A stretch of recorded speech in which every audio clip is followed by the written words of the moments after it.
Paramashivanandam is that pure space of Paramashiva inside each of us, which is not disturbed by anything external, any other emotions, ups or downs happening inside of us.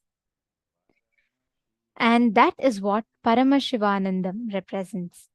So, every one of you that are actually sitting here, when today all of us are going to be receiving the initiation, we are going to be receiving the initiation of experiencing this exact same space inside of us, the space of Paramashivanandam, where no other physical, emotional, psychological ups or downs will affect your inner space. Are all of you understanding? Now, without further delay, we are going to be entering into the last and the most important segment before Darshan. We are going to be understanding about the next initiation that we are going to be receiving today, which is liberation from all the obsessive compulsive patterns that we carry. What are these obsessive compulsive patterns? And how can we liberate ourselves from these patterns is what we are going to be learning right now. So let's all get ready to listen to that truth. And I request all the participants, please take a few minutes, reach out to your friends, family members, your loved ones. Please inform them. Darshan is just about to start today. All the pain, suffering, anything that we are stuck with, Swamiji himself is going to be manifesting as Ashwarudha Murthy and Guru Murthy and liberating us from that. So please take a few minutes and do let them know, and let us all prepare for the darshan for this session.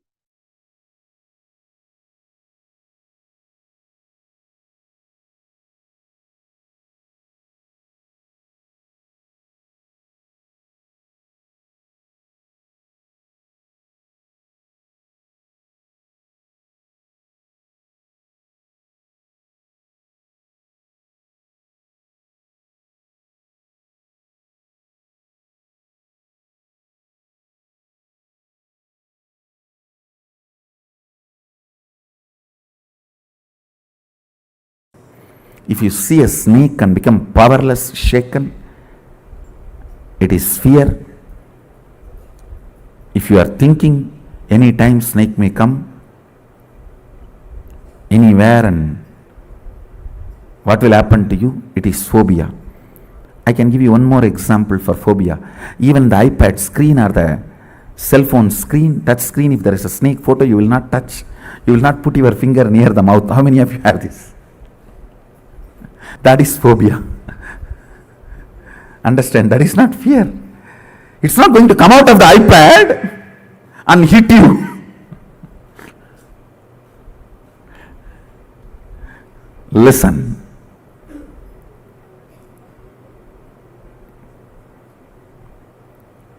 Fear is different, phobia is different. Fear disturbs your integrity, but not completion. Completion is disturbed only by phobias. Look in and analyze, you will understand what I am saying. I'll expand on fears more. Listen. For example, fear of death. You always feel, I can handle when it comes. When it comes, you may not be able to handle. That will only disturb your integrity. Means where you respond, where you react. But inner space, you always come to terms with all the possible actual fears. It is law of your inner space. Whatever understanding your inner space has, if you are able to make it, live it in reality, that is called integrity. Listen. In the inner space, you may feel, I know, I can face it when it comes. And when it comes, if you are able to face it, it is integrity. If you have confidence only inside and you are not able to face it, when it actually comes, it is only completion, not integrity. Listen. I am analyzing deeper and deeper and taking you to the deeper and deeper level of completion. And I want everyone to watch this session, today's session, before coming to Inner Awakening or Suddhatvaitam, as an introduction to completion and integrity. Listen. Anything which disturbs your completion is compulsive thought current. Anything which disturbs your integrity is compulsive behavior pattern. Compulsive thought currents need to be completed first. How to? All of you know. There is a clear completion method, completion technique and technology available. Pick it up and practice. Take this as this week homework. All the compulsive thought currents you have, bring completion to it. And all the compulsive behavior patterns you have, bring completion to it. That is integrity.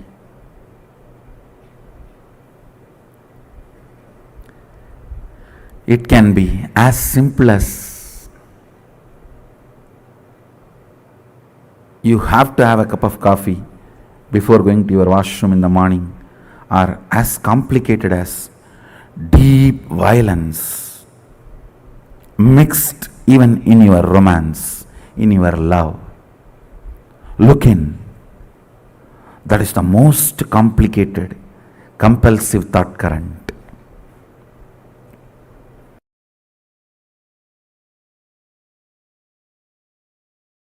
Paramashiva's message directly from Kailasa.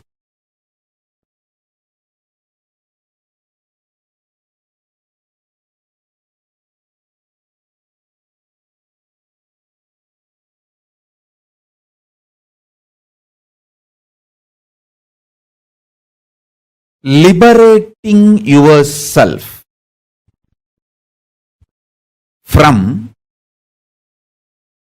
obsessive, compulsive, reactionary pattern and its suffocation is liberating yourself from delusion.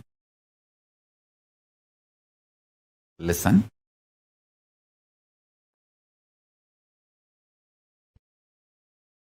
The greatest suffering is identifying yourself with your obsessive, compulsive reaction and suffocation it brings in your life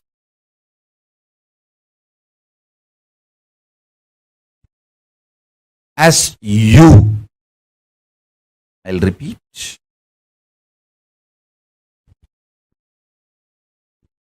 Obsessive, compulsive, reactionary pattern.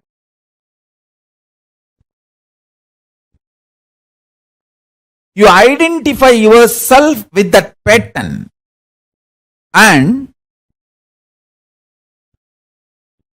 not only you identify yourself with that pattern, all the suffocation that pattern brings, you start blaming everyone other than you. That is, I tell you, this is the worst delusion in the life. Even if you drink a cup of coffee, because of the obsessive, compulsive, reactionary pattern, it is drinking poison. Because the coffee is going to strengthen this obsessive compulsory reactionary pattern. Obsessive compulsive reactionary pattern. If you just understand this one message from Paramashiva, you will pull yourself out of all delusions. All delusion.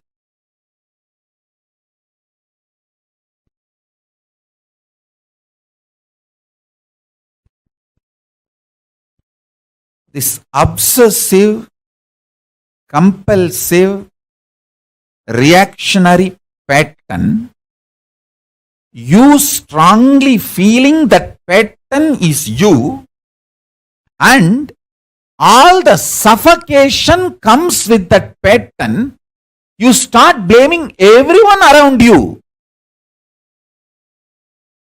saying that they are all suffocating me, instead of looking inside and solving it. If I have to give a rough equivalent for the word Bhava, delusion, I'll give this word only. Obsessive, compulsory, reactionary pattern, associating, identifying yourself with that pattern, and suffocating yourself and blaming everyone. Oh, this person made me to believe this pattern. This person is suffocating me. This person put the pattern in me. This person is torturing me. You blame everyone around the world other than taking the responsibility and completing and getting out of it. And I have also seen people waste their time, money, treasure, the life, talent, everything in stupid sicknesses. Actually, there won't be sickness. It is just obsessive, compulsive, reactionary pattern becomes so deep in their system, even they started lying to themselves. They lie to themselves so strongly, they manifest, they create diseases inside. Actually, there is no disease outside. But if you tell them, they won't listen. Actually, they don't have any disease. But if you tell them, they won't listen. So I will also tell, okay, give medical care, do whatever they want. Only when they realize the Guru Vak, they will get out of the disease.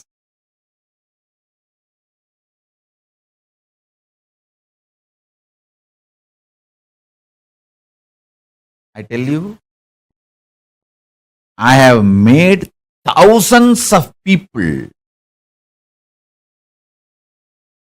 achieve liberation, enlightenment itself, just by breaking this one pattern, obsessive, compulsive, reactionary pattern.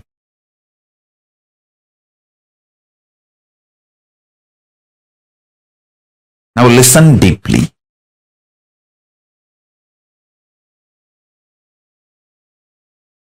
I'll give you elaborate examples.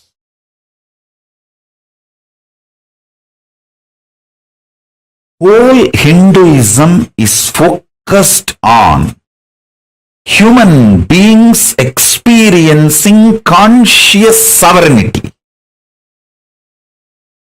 Listen.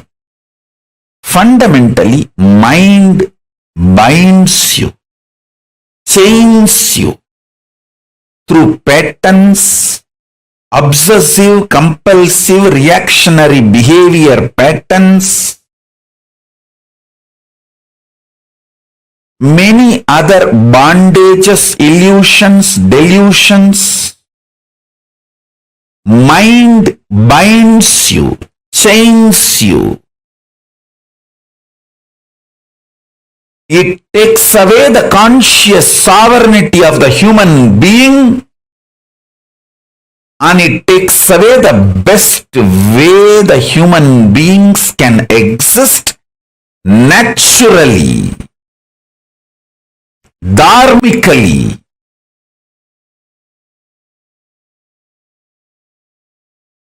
a simple human existence, and the best things that simple human conscious existence can manifest, everything is hijacked, taken away, chained, bound by mind. And when you start manifesting ferociousness and break the patterns, manifest powers, your mind is transformed into supermind. Understand? If needed, everything else can be given away just for conscious sovereignty. Conscious sovereignty is worthy of everything. Let me explain conscious sovereignty. Conscious sovereignty means I know I am consciousness. I manifested this body, this life, and I am going to be working on exhausting any bondage, chains put on me in the form of obsessive, compulsive behavior patterns, reactionary patterns, any other bondage put on me, I will exhaust those karmas and break from those bondages. I will be ferocious and break those patterns and liberate myself, manifest powers, and reclaim my conscious sovereignty. This is my life. How many ever births I take, I know this is my life. Having this clarity, and whether you are facing a headache or headache giver or worst thing you think in your life. For some people, poverty is the worst thing. They're ready to die, but they don't want to live in poverty. For some people, death is the worst thing. They are ready to go through anything, but they don't want death. For some people, loneliness is the worst thing. They are ready to go through anything, but they don't want loneliness. Listen.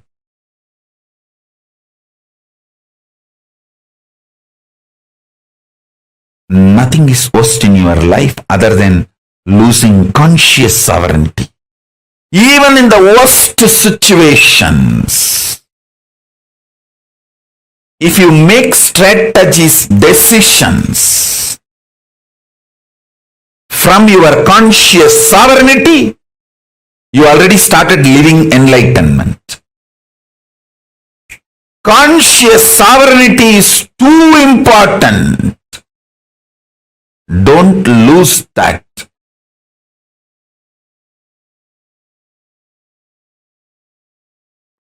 Invoke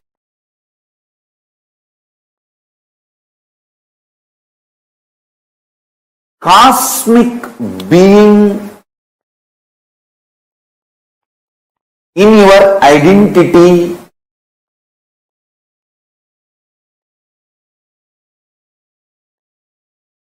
You can invoke Ganesha or Subramanya, Shiva, Devi, Vishnu, Surya, any one of the cosmic being, Guru. Listen, invoke cosmic being in your identity. You will manifest such extraordinary energy and higher life. Understand? Fundamentally, Hinduism is science of invoking cosmic beings in you. That is why before even you start developing the primal OCD, obsessive compulsive disorder, understand? The primal OCD, obsessive compulsive disorder, you start developing before the age of 7. What I call as root pattern. Being driven by fear and greed. Please understand. Listen carefully. All human beings, other than who are initiated before the age of 7 and started manifesting their Ishta Devata, other than those few, blessed, fortunate, who are initiated and started manifesting their Ishta Devata before the age of 7, everyone else is suffering with OCD. People who brainwash you, methodology they use to brainwash you, and how you start getting brainwashed in the initial level, and how it evolves as obsessive compulsive disorder. After some time, even if you know you have enough money to buy anything which money can buy, even after acquiring so much money, you don't stop working for money, because by now it has become obsessive compulsive disorder. I tell you, the corona has taught a big lesson for the humanity. Money is not security for life or future.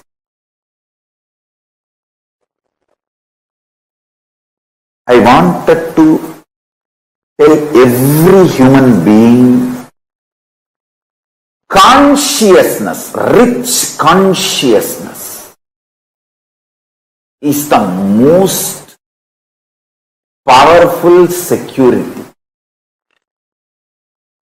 If you can manifest a power, if you can just live blissfully in an unclutched way, if you can just radiate consciousness within you and the people around you, that is the most powerful, important security. First thing, get initiated and start manifesting the cosmic being in your identity. Understand, Paramashiva exists.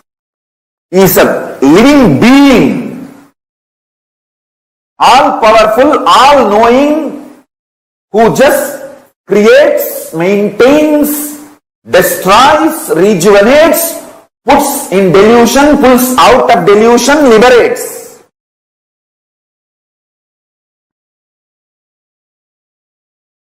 Who plays with these tattvas and principles, is a living being, alive, who can respond to you now. Invoke him in your identity. What do you feel as you? The core of you.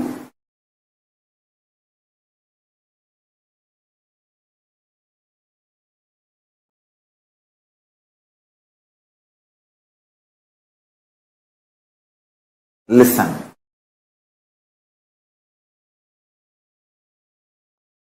When you invoke him, invoking him in you needs only two things: initiation and your conscious will persistence, requesting him, asking him to manifest in you. Invoke him. See, when you invoke him, the fear-based obsessive compulsive disorders become irrelevant. Listen carefully. I am not saying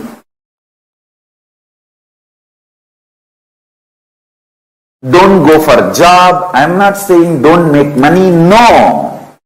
I am only saying don't do it as a OCD, obsessive compulsive disorder. Do it out of extreme clarity. Hindu is a being who invokes cosmic being in his identity. Your Ishta Devata becomes your core existence. You can have, the Hinduism gives beautiful choices. You can connect with Ganesha, Subramanya, Shiva, Shiva's multiple forms, Nataraja, Kala Bhairava, Swaranadarshana Bhairava, Somaskanda, Tyagaraja, Arunachaleshwara, Sundareshwara, Sukha.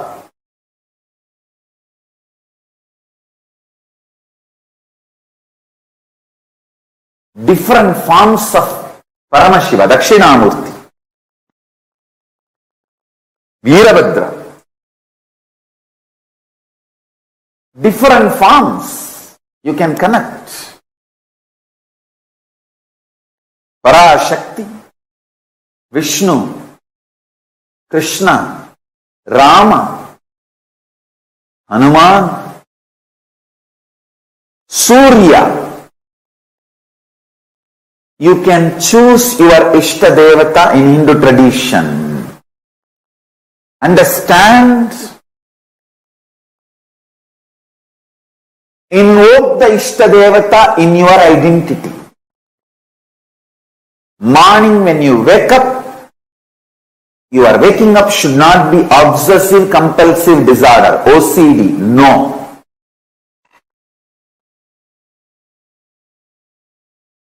It should be IID, Ishta inspired decision.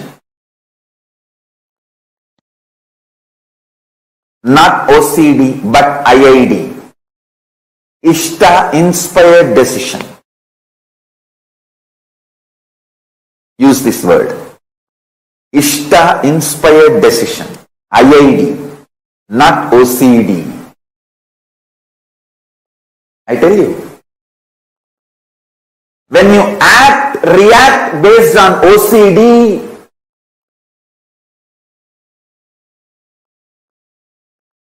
you feel stuck, suffocated.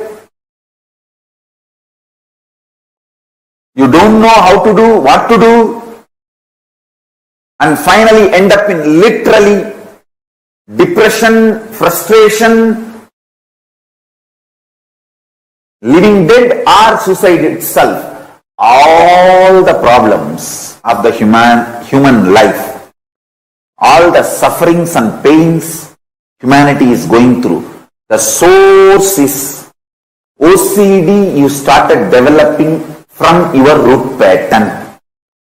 Before the age of 7, from your root pattern, you develop your OCD. That is why in Hindu tradition,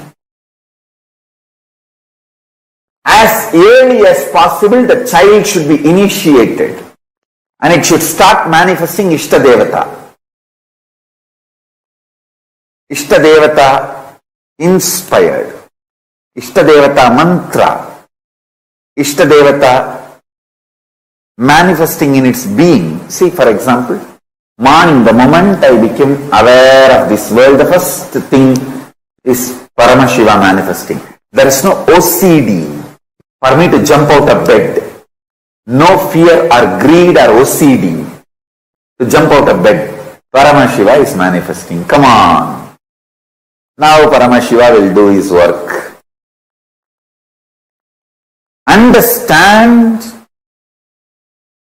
waking up due to OCD manifests all types of complications and problems. Anyone who can wake up early morning due to IID, Ishta Devata inspired decision, no OCD, IID, Ishtadevata Inspired Decision. Just 11 days. I guarantee all your blood pressure, diabetes, everything will become normal.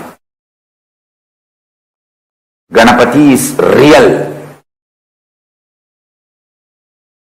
He's a living cosmic being. When you invoke him, he actually comes with that big elephant face, pot belly, Brahmanda in his belly, and asks, "Oh my son, what do you want? Oh my dear, what do you want? Why you invoked me?"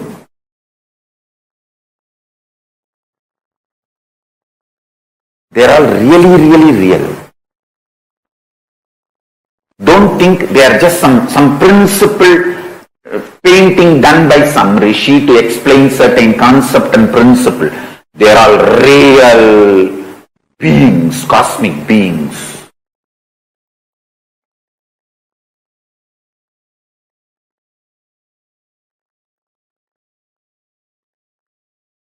One advantage my disciples have, see, all my disciples who feel, hey, Swamiji will not lie to me and he will only tell the truth to me.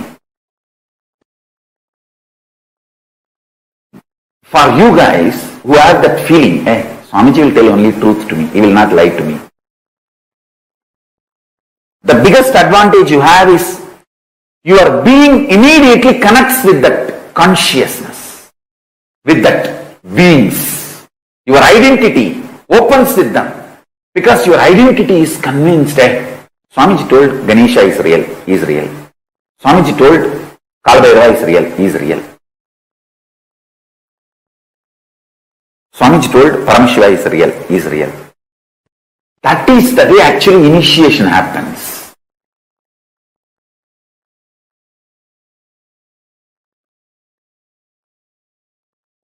That one initiation and connection happens between you and me, I know for sure you will be enlightened. Today or tomorrow or day after tomorrow you will be enlightened, no doubt.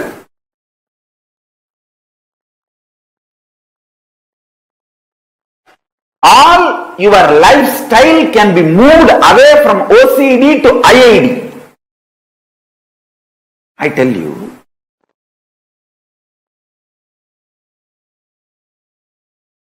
all your decisions and its good, bad effects, results, success, failure, everything finally take it to Paramashiva and cry. Want to express your frustration, express it to him. Want to express your love, express it to him. Want to show your gratitude, show it to him. Want to fight, fight with him. Do everything with your Ishtadevata. It can be Ganapati, it can be Shiva, it can be Muruga, it can be your Guru. I tell you, just practice this one. In few weeks, your life will start moving from obsessive compulsive disorder based to Ishtadevata inspired decision based, IID.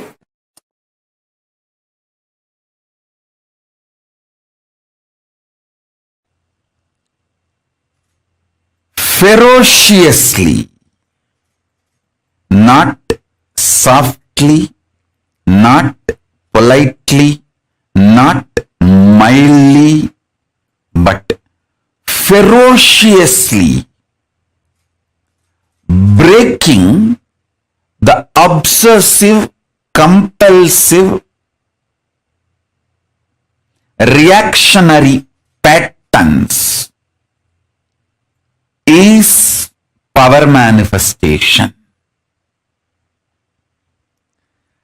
Paramashiva's powers manifest to beings who powerfully, ferociously break obsessive, compulsive, reactionary patterns. even once you behave with your obsessive compulsive reactionary pattern ferociously and break one pattern and manifest powers, the kind of the courage you will feel, you will straight walk towards enlightenment. Because after that, every obstruction, every barricade, every stopping will look very funny. All your patterns, obsessive, compulsive, reactionary patterns,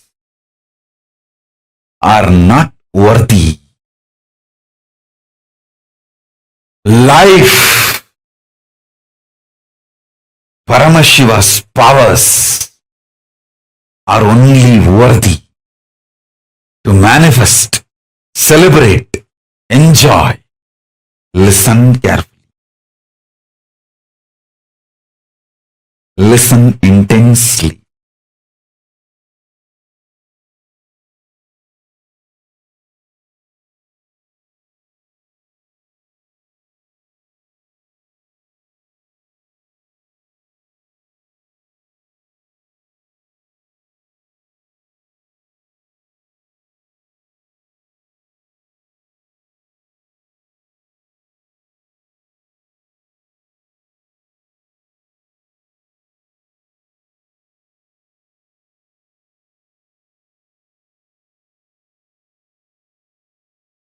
Unable to build collective integrity is just because of your obsessive compulsive reactionary pattern. Understand? Whatever stops you building collective integrity is your obsessive compulsive reactionary pattern. Sit and pen down what stops you building collective integrity around you. Behave ferociously with those patterns. You usually behave ferociously with the people, not with the patterns. Behave ferociously with the patterns. Behave cutely with the people.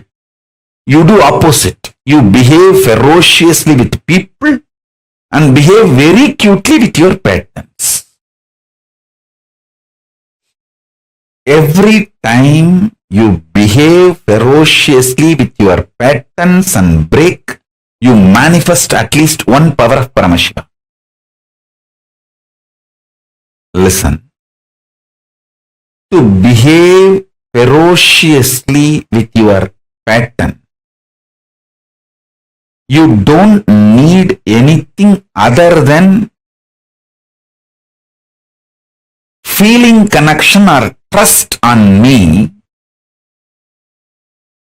because the trust you have on me will naturally manifest as the courage to execute my words.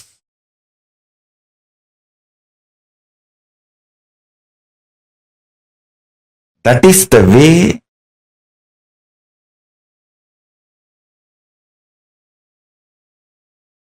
I manifested Paramashiva. See, my extreme love for my gurus,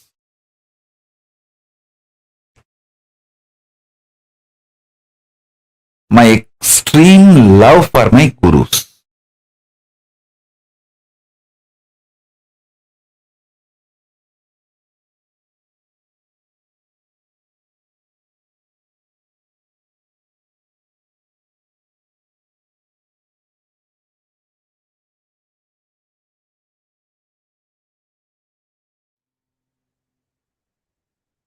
What are these obsessive compulsive reactionary patterns inside of us?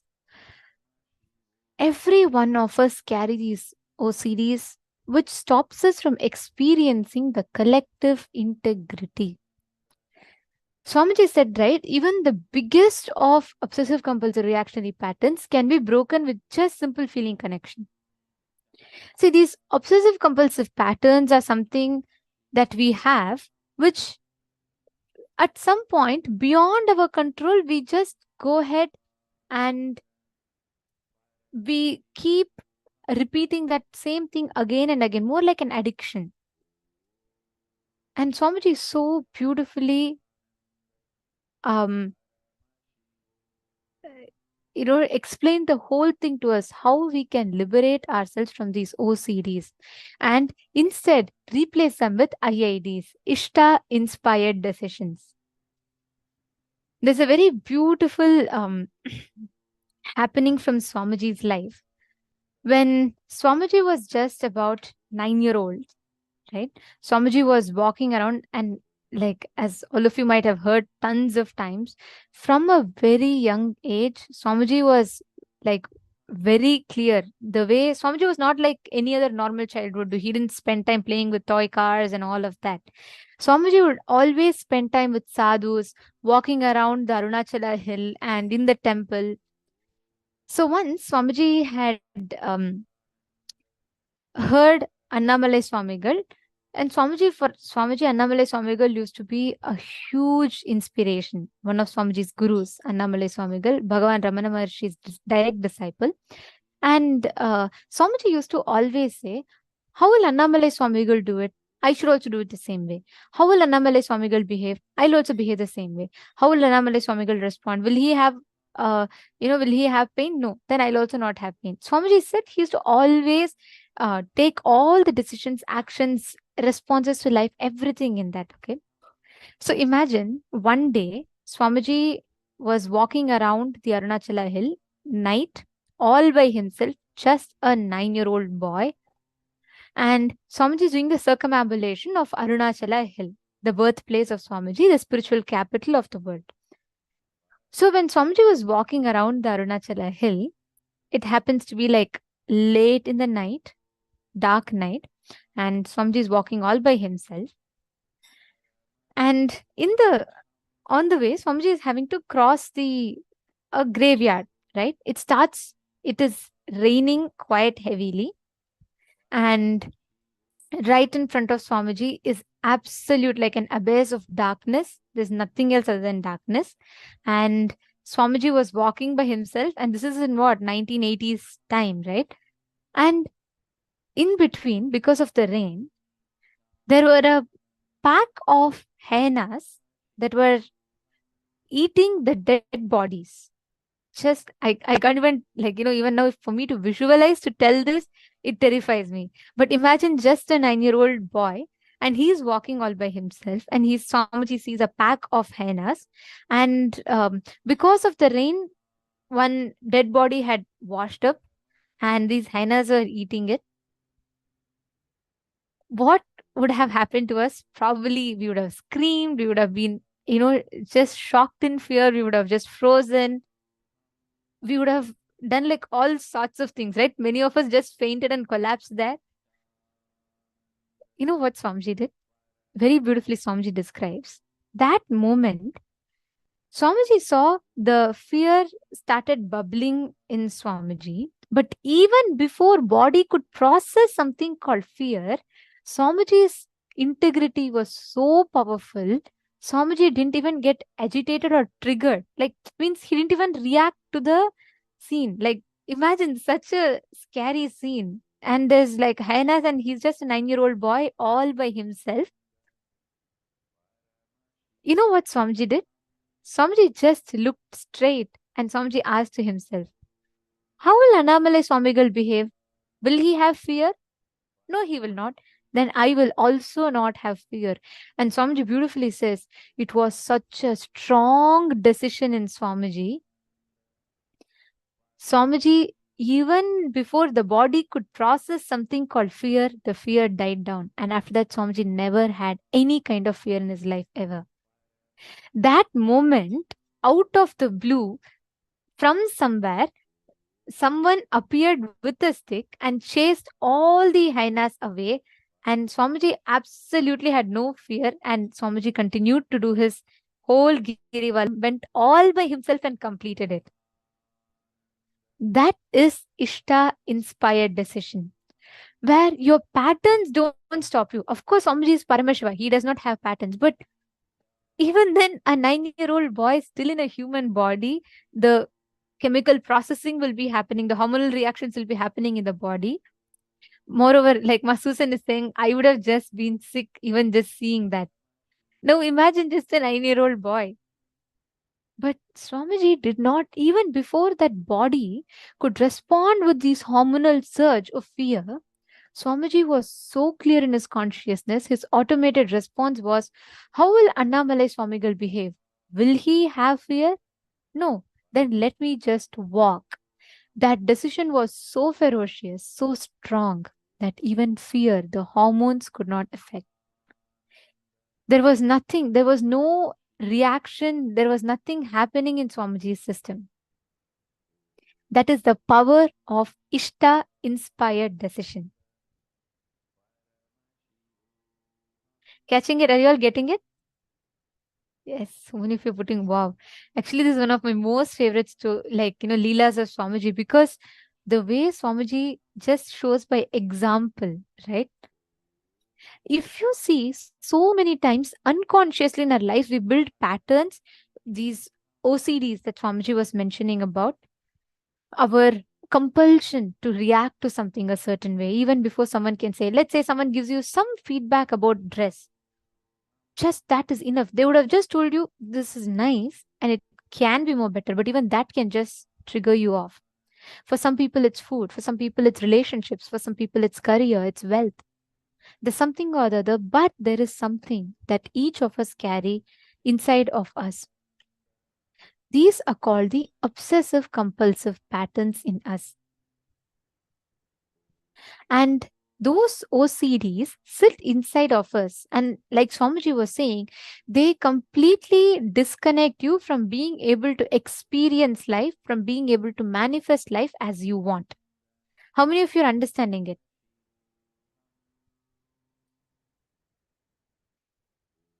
Great. Can I request every one of you to post in the chat? What do you understand as obsessive compulsive patterns? And what is Ishta inspired decision? Come on. I request every one of you to type and post in the chat. Okay, Ma Prithvi Prasad is posting, Ma Elizabeth, Ma Susan. I request every one of you to type. What do you understand as OCDs, the obsessive compulsive reactionary patterns? And what do you understand as IID, Ishta inspired decision?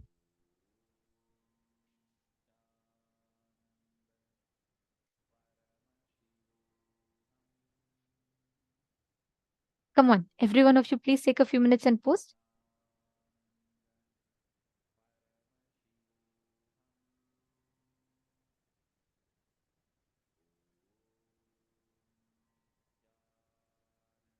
Amit Popatkaraya, sorry, I'm just seeing your question. How to unlearn, you have asked about these cognitions.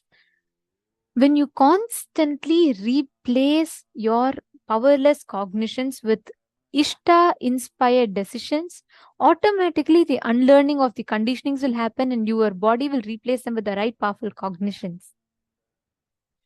Okay, Cordney Miller has posted OCD is wrong reactions. Okay. And I also see Dana Caesar has posted doing the same thing over and over again and again is OCD. See, OCD is not just repeating it again and again. That is also OCD, but the most important factor there is it becomes an compulsion in you. It becomes an obsession and compulsion in you to react a certain way, which means beyond a certain point, it just becomes your automated response to react a certain way. It's not just you repeating. Many times we consciously create a certain patterns, certain practices. But OCDs is unconsciously, even without your conscious voluntary involvement, involuntarily these processes runs inside of you. For example, when you pick up the smoking for the first time, and let's say for the first time you had a very bad fight, a bitter fight, and you go and pick up this cigarette to smoke, then you build it as an OCD inside of you, that every time you have a fight or that fit of rage engulfs your body, you are automatically reaching out to the smoke and you start smoking. All these are OCDs, obsessive compulsive patterns, which all happen involuntarily without your conscious involvement, and they keep happening. All of these are OCDs. Now, I request all of you to please take a few minutes and look into your life, identify all the points, the different OCDs that you have developed, manifested in your life. Just take a few minutes.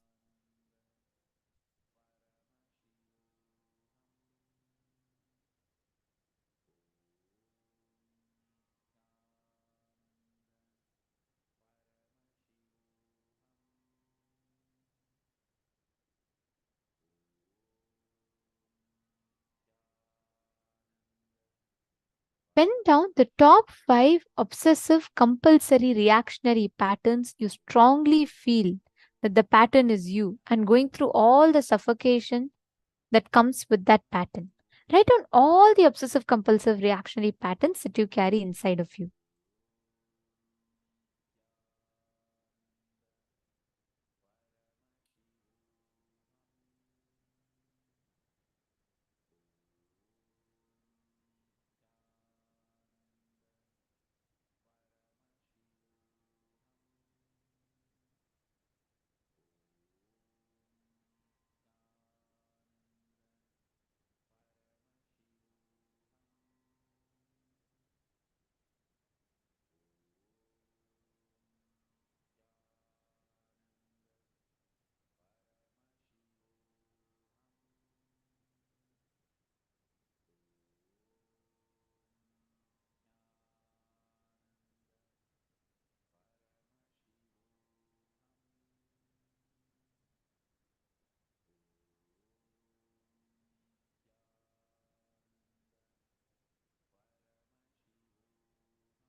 that all the patterns, the situations, all the obsessive, compulsory, reactionary patterns, you strongly feeling that the pattern is you, going through all the suffocation,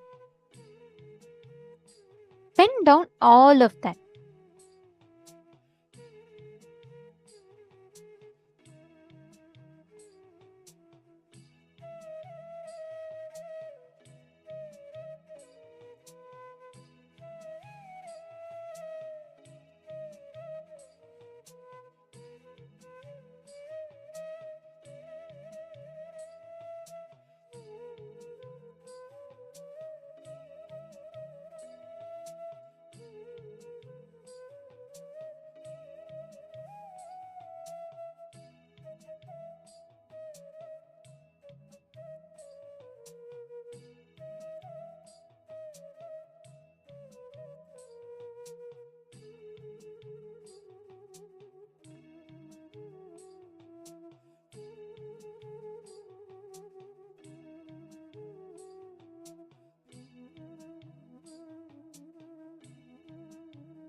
Yes. Have you all finished writing? How many of you finished? And how many patterns were each of you able to identify?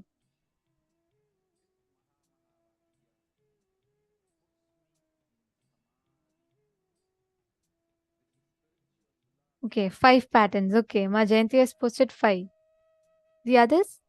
See, the most important component is you replacing them with the right powerful cognitions. It can even be as simple as you have to go have your cup of coffee, otherwise your whole day will go messy, cranky. That's again another OCD that you have created for yourself.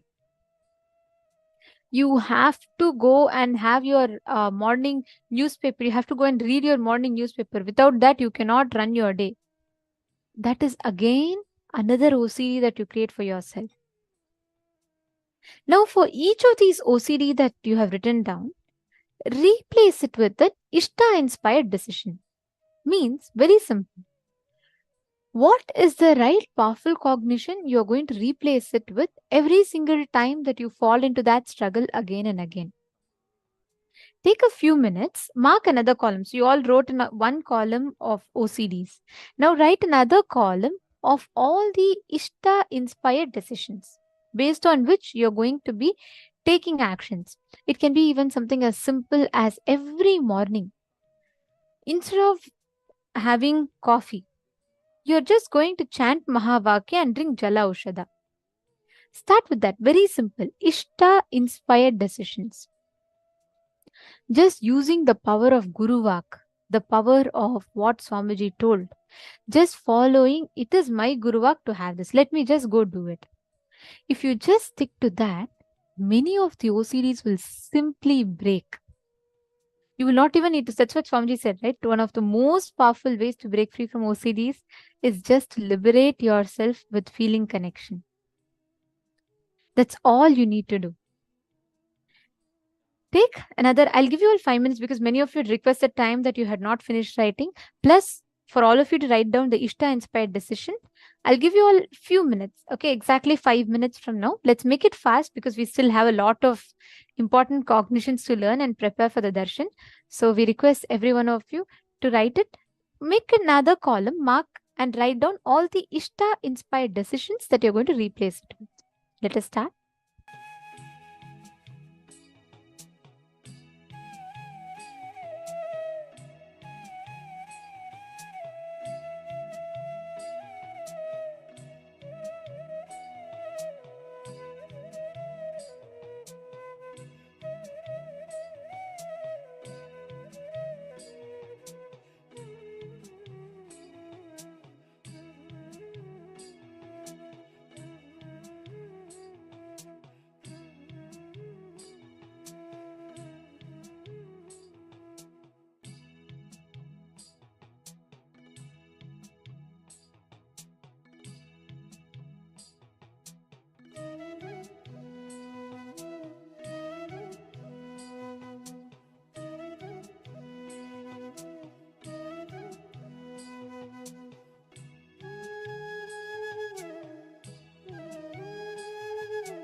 Yes. Please relax. If you have finished writing, please relax. Yes. And now we are going to be entering into the power manifestation session. So let's all enter into the next round of the power manifestation session. To each of you that are sitting here today, we will now be manifesting the power of being able to identify, being able to recognize correctly what exactly another person is playing or listening to in their respective place. So we are going to be manifesting that same power. But this round, last round, we all manifested together. I played the music and you all were able to hear it and scan. This round, you're all going to be connecting amongst yourself as partners and manifesting it. And we're all preparing for the darshan. I know many of you are eagerly awaiting for the darshan. We are all preparing ourselves for the darshan. The darshan will be starting very, very soon. So please stay tuned with us. And we request all the participants, every one of you, to sincerely manifest this power. Please take a few minutes. Each of you can connect to a partner. Can I request every one of you to connect to another partner? See, what exactly you're going to be doing is your partner will play any song that they want. It could be anything, right? It could be song, it could be sound of birds, it could be water, it could be any sound for that matter. And they should be listening. Of course, they'll be muted and they'll be listening. You will be identifying what exactly is it that they are listening to. And listen very carefully. When you reduce the volume inside you, means when you reduce all the inner chatter that happens inside of you, you will be able to listen to what is being spoken to outside. You will be able to identify precisely what is happening on the outside. That is a power. When you reduce the inner chatter, you will be able to hear the subtlest of sounds from distance. Even in a room with 100 people speaking, and you are on one end of the hall, your friend is on the other end of the hall, the external noises does not matter. With so much noise, if you choose, you will still be able to hear what exactly your friend is whispering at the other end of the hall, despite the chitter chatter that goes between the 100 people. So, every one of you, focus exactly what point you want to hear. Reduce all the sounds inside you. Bring the manon mauna. You will be able to hear the sounds so clearly outside. I request all of you to connect to a partner. Paramashivoham. Om Nithyananda Paramashivoham. Om Nithyananda Paramashivoham. Om Nithyananda Paramashivoham. Om Nithyananda Paramashivoham. Om Nithyananda Paramashivoham. Om Nithyananda Paramashivoham. Om Nithyananda Paramashivoham. Om Nithyananda Paramashivoham. Om Nithyananda Paramashivoham. Om Nithyananda Paramashivoham. Om Nithyananda Paramashivoham.